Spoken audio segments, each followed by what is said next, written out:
GNR టీవీకి news కి స్వాగతం. సింగరేణి కార్మిక సంఘాల ఐక్యవేదిక ఆధ్వర్యంలో జూలై 9న జరిగే సమ్మె విజయవంతంకై గోదావరికని ఐఎఫ్టీయూ కార్యాలయంలో సింగరేణి కార్మిక సంఘాల ఐక్యవేదిక సమావేశం నిర్వహించారు. ఈ సమావేశంలో సింగరేణి కార్మిక సంఘాల ఐక్యవేదిక నాయకులు, హెచ్ఎంఎస్ రాష్ట్ర ప్రధాన కార్యదర్శి రియాజ్ అహ్మద్, ఐఎఫ్టీయూ రాష్ట్ర అధ్యక్షులు ఐ కృష్ణ, ఐఎఫ్టీయూ రాష్ట్ర అధ్యక్షులు జి రాములు, టీఎన్టీయూసీ రాష్ట్ర నాయకులు ఏడుకొండలు, టీఎన్టీయూసీ నాయకులు పోగుల శేఖర్లు సమావేశంలో మాట్లాడుతూ సింగరేణి గని కార్మిక ఐక్యవేదిక నాయకులు E Naresh, I Rajesham, S Ravinder, Rajanna, G Mallesham, Rajanarsi, P Mondaiah, Rayush Posham, S Prasad, Fayaz, Santosh Raju పాల్గొన్నారు.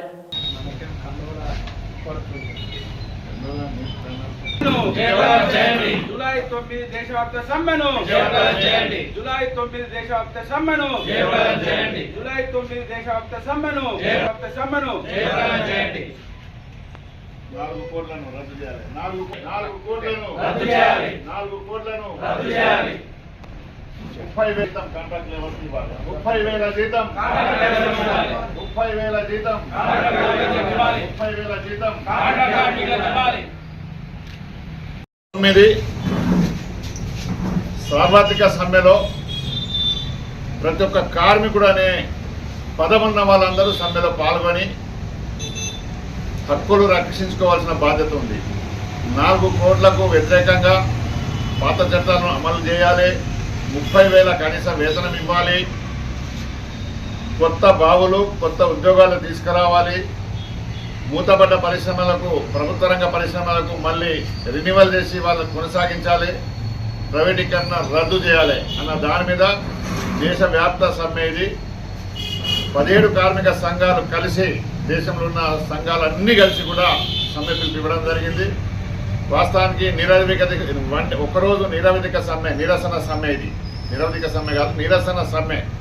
నిరసన సమ్మెతోటి ఒకవేళ ప్రభుత్వం దిగి రాకపోతే బీజేపీ ప్రభుత్వం, ఎన్డీఏ ప్రభుత్వం నిరవధిక సమ్మె కూడా ఇవ్వడానికి సిద్ధంగా ఉన్నాం.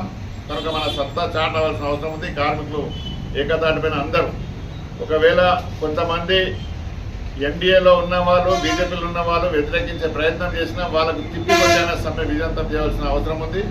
సింగరేణిలో మాత్రం సింగరేణి కార్మిక సంఘాల ఐక్యవేదిక, హెచ్ఎంఎస్, ఐఎఫ్టీయూ, తెలంగాణ ఉద్యోగుల సంఘం, ఏఐఎఫ్టీయూ, టీఎన్టీయూసీ, ఎస్జీకేఎస్ 6 సంఘాలను కలిసి మేము సమ్మె పిలిపివ్వడం జరిగింది. ఈ సమ్మెను విజయవంతం చేయాల్సిన బాధ్యత మాపైన ఉంది, కార్మికులపైన ఉంది. సమ్మె విజయవంతం చేయడానికి సన్నాహక సమావేశాలు ఫస్ట్ నుండి అన్ని బాయిల మీద గేట్ మీటింగ్లు పెట్టి సమ్మె పిలిపివ్వడం జరుగుతుంది. కనుక సింగరేణి కార్మికులారా, మిత్రులారా, మీరందరూ సమ్మెలో పాల్గొని నిరసన తెలపాలి. ఎవరో వచ్చి చెప్తారు, ఎవరో చేస్తారని కాదు. ఎక్కడికక్కడ ఉండండి, బాయిల మీదకి పోకండి, చౌరస్తాకు వచ్చి నిరసన తెలపండి. అందరం కలిసి కట్టుగా అక్కడ నిరసన తెలిపి ప్రభుత్వానికి హెచ్చరికలాగా ఈ సమ్మెతో ఒకరోజు సమ్మెతో దిగి రాకపోతే నిరవధిక సమ్మె కూడా చేస్తాం అనే నినాదంతో మనం బయటికి వెళ్దాం.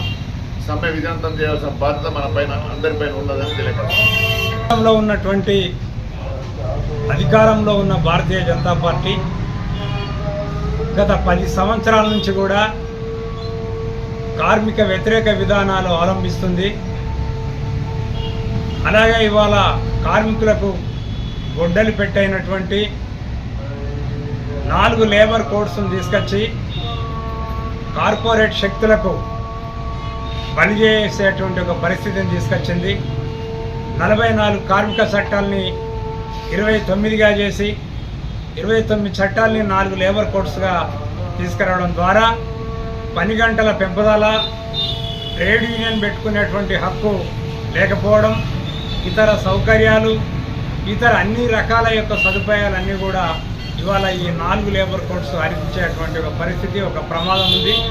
అందుకే దేశంలో ఉన్నటువంటి అఖిల భారత స్థాయిలో పనిచేస్తున్నటువంటి ట్రేడ్ యూనియన్లు, ఫెడరేషన్లు అన్నీ కూడా జూలై 9కి ఏదైతే మోడీ ప్రభుత్వం తీసుకొచ్చినటువంటి 4 లేబర్ కోడ్స్ రద్దు చేయాలని చెప్పి జూలై 9న సార్వత్రిక సమ్మెకు పిలిపివ్వడం జరిగింది.